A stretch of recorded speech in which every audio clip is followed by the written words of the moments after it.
आपने स्मार्टफ़ोन का नाम सुना है? स्मार्ट बॉम्ब का नाम सुना है?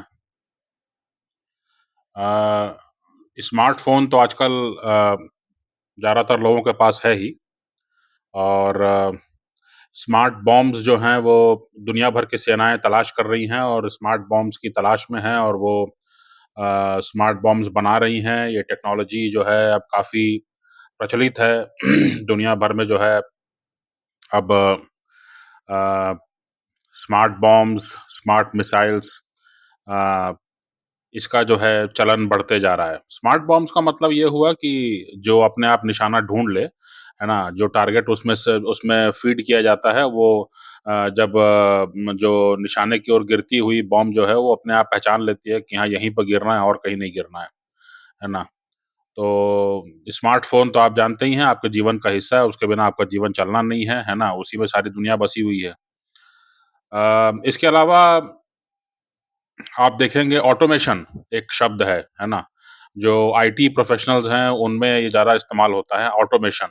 यानी कि आप एक बार मशीन को कुछ सिखा दें और फिर वो जो है वो अपने आप वो चीज़ें करती रहेगी, करती रहेगी, करती रहेगी असीमित रूप में करती रहेगी और फिर जो है आपके लिए आसानी ये है कि अगर आप कुछ बना रहे हैं तो आप बहुत भारी संख्या में जो है ऑटोमेशन के तरीके से कुछ बना सकते हैं और वो सस्ता माल आप उपलब्ध करा सकते हैं पूरी दुनिया को। तो ऑटोमेशन का ये एक ये है उसका एक प्रासंगिकता है। इसके अलावा मशीन लर्निंग एक नई टेक्नोलॉजी है। मशीन लर्निंग के लैंग्वेजेज़ हैं। मशीन लर्निंग में ये होता है कि मशीन को आप सिखाते हैं, मशीन को आप सीखना सिखाते हैं। मशीन जो है वो सीखती है चीज़ों को देख कर के, है ना? कुछ पैटर्न्स को देख कर के, कोई डेटा सेट को देख कर के जो है वो चीज़ों को सीखती है ना? तो आज का वीडियो क्या हम किसी आईटी प्रोफ़ेशनल पे बना रहे हैं? ऐसा नहीं है। आज का वीडियो हम मानव समाज के ही जो है उनकी जो दुर्दशा है उसी को लेके बना रहे हैं, है ना? मैंने जो उदाहरण दिया उसमें ये बताया कि जो है, जो आजकल मशीनें हैं, जो कि वैसे आपको लगेगा कि जो हैं माने निर्जीव टाइप की मशीनें हैं, लेकिन उनमें भी जान डालने की जो है कोशिश की जा रही है। उनमें भी जो है उनको भी सीखने, समझने और सोचने-समझने का जो है ताकत उसमें आ जाए, इसकी कोशिश की जा रही है और कहीं हद तक सफल भी है ना? तो जैसे आर्टिफ़िशियल इंटेलिजेंस है, उसमें ये कहा जाता है कि भई कोई मशीन को आप शतरंज के आप उनको बता दें कि हाँ, ये रूल्स हैं, तो वो जो है सुबह शुरू करेगा शतरंज खेलना सीखना। सुबह शुरू करेगा तो दोपहर तक जो है वो इतना सीख जाएगा, है ना? सारे परम्यूटेशन कॉम्बिनेशन वो समझ जाएगा। तो दोपहर तक जो है वो इतना सीख जाएगा कि दुनिया का कोई भी व्यक्ति जो है उसको हरा नहीं पाएगा। और शाम तक जो है वो इतना सीख जाएगा कि पूरे दुनिया के जो शतरंज के मास्टर्स हैं वो भी अगर लग जाएँ, तो उसको हरा नहीं सकते, है ना? तो आर्टिफ़िशियल इंटेलिजेंस के माध्यम से जो है, मशीन जो है वो एक ही चीज़ को जो है इतने तरीके से करना सीखती है कि वो उस विधा में एक्सपर्ट हो जाती है और मानव को पछाड़ देती है ना? लेकिन मेरा विषय थोड़ा दूसरा था। ये तो संदर्भ है, ये तो ओपनिंग स्टेटमेंट है, ये तो भूमिका है। मेरा जो आज का विषय है वो ये है कि जब आप जानते हैं कि किसी चीज़ से नुकसान हो रही है ना? फिर भी आप उसी चीज़ को करते हैं, तो इसका मतलब ये है कि कहीं न कहीं आप स्मार्ट नहीं हैं। मशीनें स्मार्ट हो रही हैं, लेकिन मानव समाज जो है वो कहीं न कहीं स्मार्ट नहीं हो रहा है ना? तो आप क्या कर रहे हैं मतलब? जैसे मान लीजिए कि अ अ, आप जानते हैं कि भई जो विकसित देश है उन्होंने कुछ नीतियाँ अपनाई। उन नीतियों का फ़ायदा उनको तब तक हुआ जब तक कि बाकी देश जो हैं वो उस दौड़ में शामिल नहीं हुए थे। अब जब बाकी पूरी दुनिया जो है उस दौड़ में शामिल हो गई है, तो ये विकसित देश जो हैं वो पीछे भी पिछड़ते भी जा रहे हैं और उसके अलावा जो है उनके यहाँ जनसंख्या भी समाप्त होती जा रही है ना? तो उनके ऊपर दोहरी मार पड़ रही है। तो जब आप इस बात को जानते हैं कि विकसित देशों की नीतियाँ उनको हर तरह से जो है मुश्किल में डाल रही हैं, फिर भी आप उन्हीं नीतियों को जो है क्यों अपनाने में लगे हुए हैं, ये मेरे समझ के परे है ना? ये जो है अपने आप में कहीं न कहीं एक बड़ा सवालिया निशान है कि मशीनों को जो है सिखाया जा जा रहा है, मशीनों को जो है उन्नत बनाया जा रहा है। मशीनें आपको ज़्यादा सहायता कर पा रही हैं। आपको कुछ भी जानकारी चाहिए होती है तो आप गूगल में टाइप कर लेते हैं और आपको 4 सही या गलत जानकारी मिल जाती है। लेकिन जो नीतियाँ जो हैं आप सोच समझ करके और चर्चा करके आप अपना रहे हैं, ये तो समझ के परे है कि आप क्यों ऐसा कर रहे हैं और क्या नियति ही यही है इसलिए आप भ्रमित हो गए हैं, ऐसा समझ में आता है ना? अब उदाहरण के तौर पर आप देखिए एक बड़ा विषय है। रूस जो है वो यूक्रेन में हमला कर रहा है। तो अगर आप रूस का नक्शा देखेंगे तो रूस जो है वो पश्चिम की ओर बढ़ रहा है ना? यूक्रेन जो है उसमें पश्चिम की ओर बढ़ रहा है और रूस में आबादी बहुत कम रही है। सोवियत यूनियन टूटने के बाद से जो है आबादी आज तक जो है वो नॉर्मल हो नहीं पाई। हालाँकि जो वहाँ के राष्ट्रपति हैं पुतिन उन्होंने कई बार प्रयास किए और कई बार सार्थक प्रयास किए और कई बार जो है पश्चिमी बीमारियों को आने से रोका। पश्चिमी जो गंदी चीज़ें थी उनको अपने देश में आने से रोका। और उन्होंने प्रयास किया कि परिवार का माहौल रहे और परिवार में लोग रुचि लें और परिवार को ही आगे बढ़ाएँ और जिससे कि जो है तो आबादी वहाँ की एक बहुत बड़ी समस्या है। जितना बड़ा देश है, जितने बड़े संसाधनों पर वो बैठे हैं, उ उस हिसाब से जो है और जितने प्रकार के टाइम ज़ोन्स में वो बैठे हुए हैं, उस हिसाब से उनके यहाँ आबादी नहीं है और आज तक हो नहीं पाई है।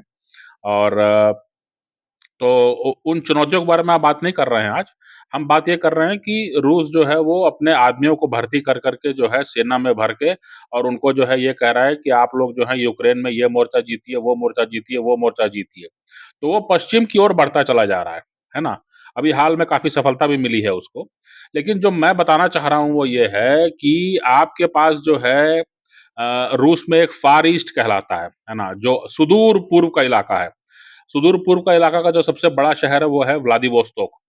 व्लादिवोस्तोक जो है बहुत सुंदर शहर है और जो रशिया का जो ये सुदूर पूर्व का इलाका है, ये इसके बारे में मुझे जो जानकारी मिली वो ये थी कि भारत की जो भू-भाग है, उससे दुगना है ये।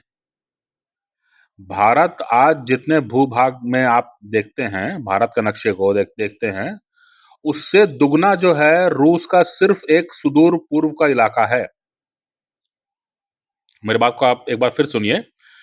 भारत का आप नक्शा देख लीजिए, जितना भी क्षेत्रफल है ना? उसका दुगना जो है, ये रूस का सिर्फ़ एक सुदूर पूर्व का क्षेत्र जो है ना? जो कि उपेक्षित है, जहाँ आबादी नहीं बढ़ पा रही है ना? वहाँ वहाँ पर जो है ये उतना बड़ा भू-भाग है, कितने संसाधन वहाँ संपन्न हैं। तो रूस जो है मॉस्को की सत्ता जब से रही है, चाहे सोवियत यूनियन का ज़माना रहा हो, चाहे बाद का ज़माना रहा हो, ये सुदूर पूर्व का क्षेत्र जो है वो उस प्रकार से जो है मॉस्को के रडार पर नहीं था। यहाँ पर विकास करना है, यहाँ के लोगों को आगे बढ़ाना है, उस तरह से नहीं था, प्राथमिकता में नहीं था। लेकिन आजकल है।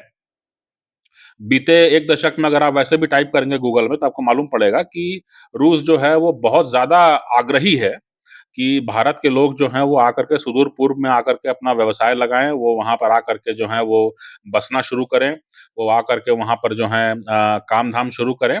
ऐसा क्यों है? अभी क्यों है, पहले क्यों नहीं था? मॉस्को की बढ़त जो है वो पश्चिम की ओर बढ़ रही है, लेकिन मॉस्को अपने जो उसके अधिकृत में है अभी, जो अधिकार क्षेत्र में अभी है, वो है सुदूर पूर्व का इलाका। तो सुदूर पूर्व का इलाका जो संसाधन संपन्न है, इतना बड़ा भू-भाग है, वहाँ पर पहले उसकी नज़र नहीं थी उसके विकास को लेकर के, अभी है।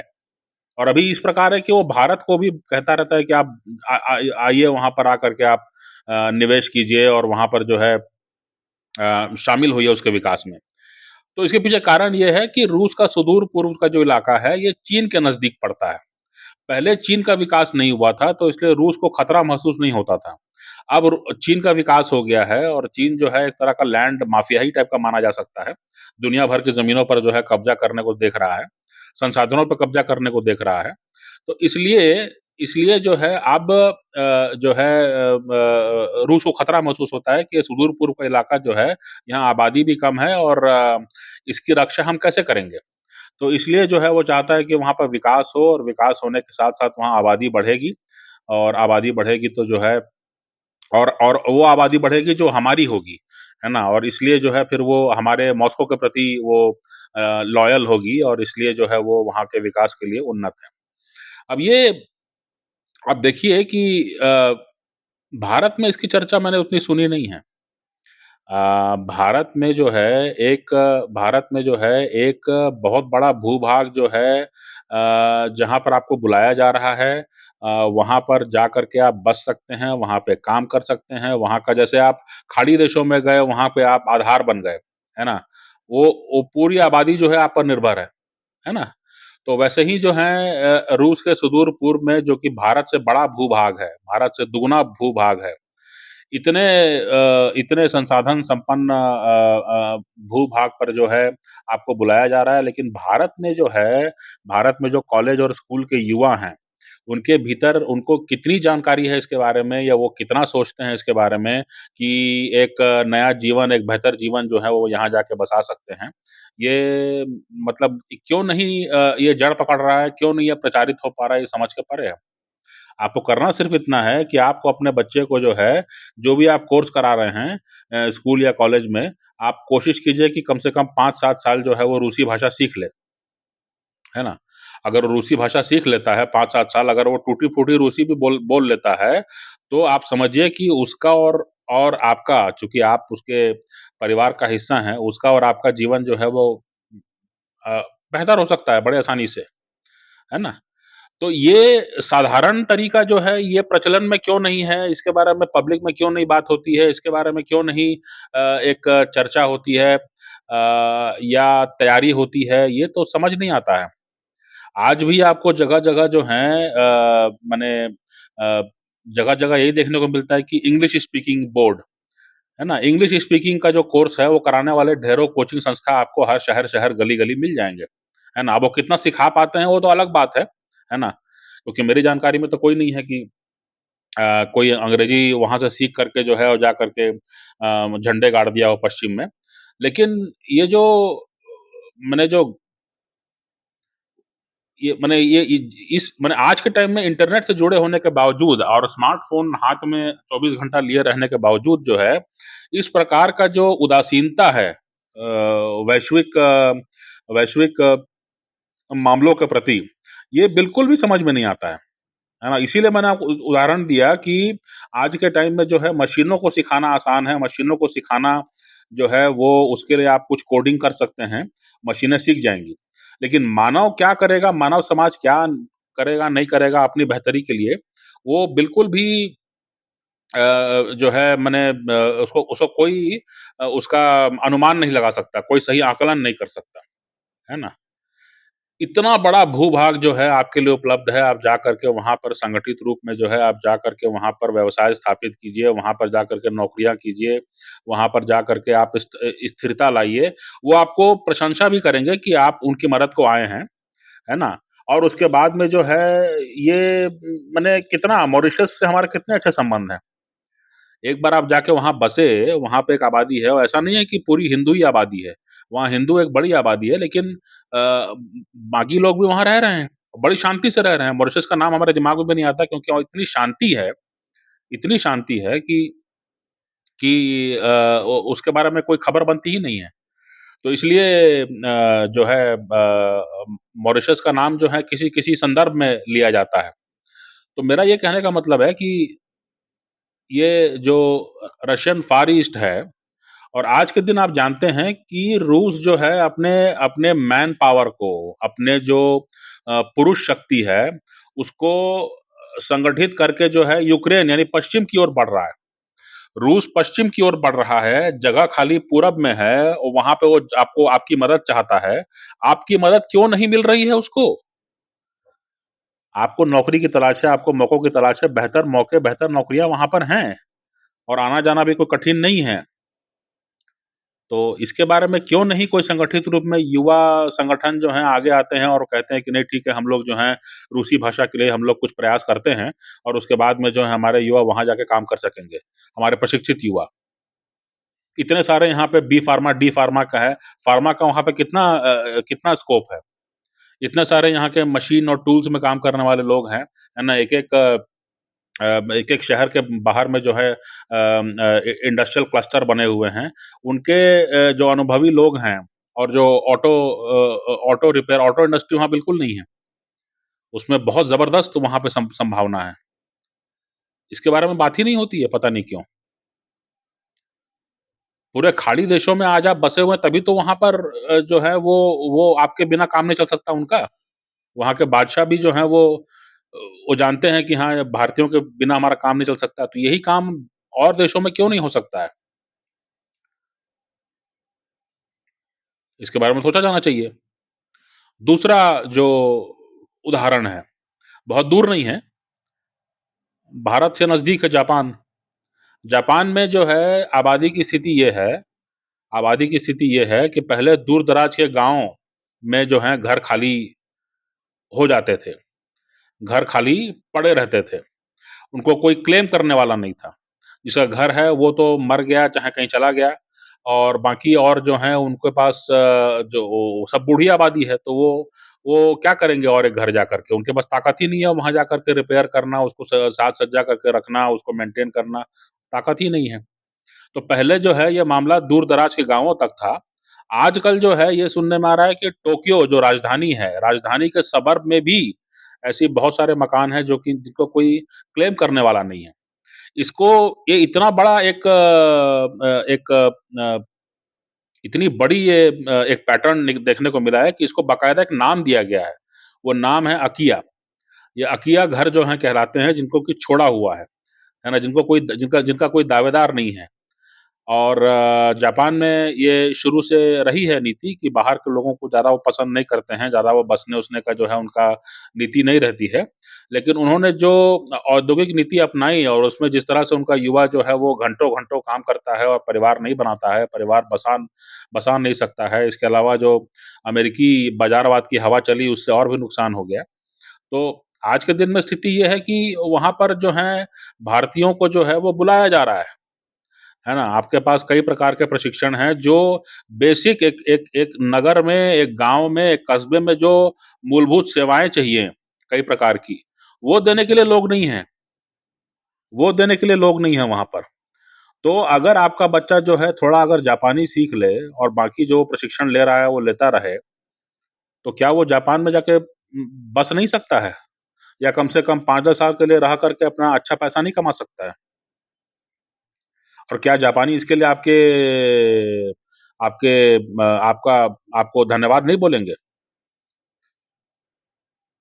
ये आपके नज़दीक के हैं मतलब कोई दूसरा समुदाय के लोग वहाँ जाके बस जाएँ, आप अपने बच्चों को क्यों नहीं वहाँ भेज रहे हैं?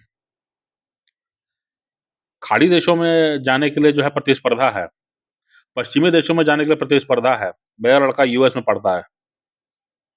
ये बोलना बड़ा अच्छा लगता है, गौरवान्वित महसूस करता है व्यक्ति। कौन से पैसे से भेजे हो वो तो अलग बात है, लेकिन ख़ैर मुद्दा मेरा ये नहीं है। मुद्दा मेरा ये है कि पश्चिम की तरफ इतना क्यों आकर्षण है? आपके आस-पास कई जगहें, कई मौके हैं जिनके बारे में बात नहीं हो रही है। आपके पास गूगल है, स्मार्टफ़ोन है, तो फ़ोन स्मार्ट है तो उसका इस्तेमाल तो कीजिए, आप स्मार्ट नहीं है ना, समस्या वो है। फ़ोन स्मार्ट निकल गया, मशीनें जो हैं वो लर्न करने को तैयार हैं, लेकिन मानव लर्न करने को तैयार नहीं है। समस्या ये हो जाती है। तो अ, इसके बारे में सोचा सोचा जाना चाहिए कि मशीनें क्यों स्मार्ट हो रही हैं और मानव क्यों नहीं स्मार्ट हो रहा है।